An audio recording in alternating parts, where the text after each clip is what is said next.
বলি, এই রান্নাটা যা হয়েছিল না, দারুণ হয়েছিল।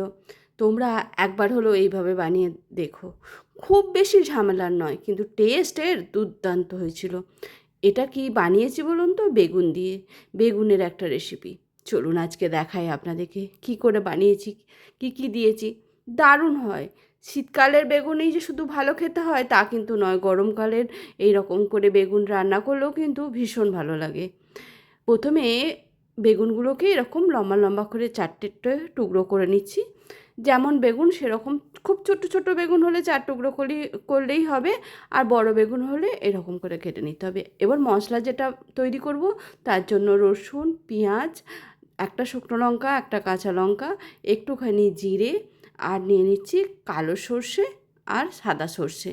ঝালটা যে যার বুঝে মানে যে যেমন খান সেভাবে দেবেন। এর একটা পেস্ট বানিয়ে নেব। এবার বেগুনগুলোকে ভালো করে ধুয়ে নিয়েছি। তারপরে বেগুনটার ওপরে আমি দিয়ে দিচ্ছি সেই মশলাটা যেটা বেটেছি।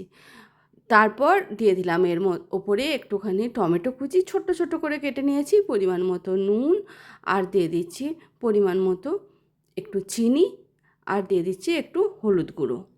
এবার দিয়ে দেবো কাঁচা সর্ষের তেল। তারপর এগুলোকে ভালো করে নিজের হাত দিয়ে ভালো করে মেখে নিতে হবে। মেখে নিয়ে এটা 10 থেকে 15 মিনিটের মতো কিন্তু রেখে দিতে হবে, যাতে সব মশলাগুলো বেগুনের মধ্যে ঢোকে। এত টেস্ট হয় না এটা, এরকম মাখা পুরো আচারি আচারি টাইপের হয়।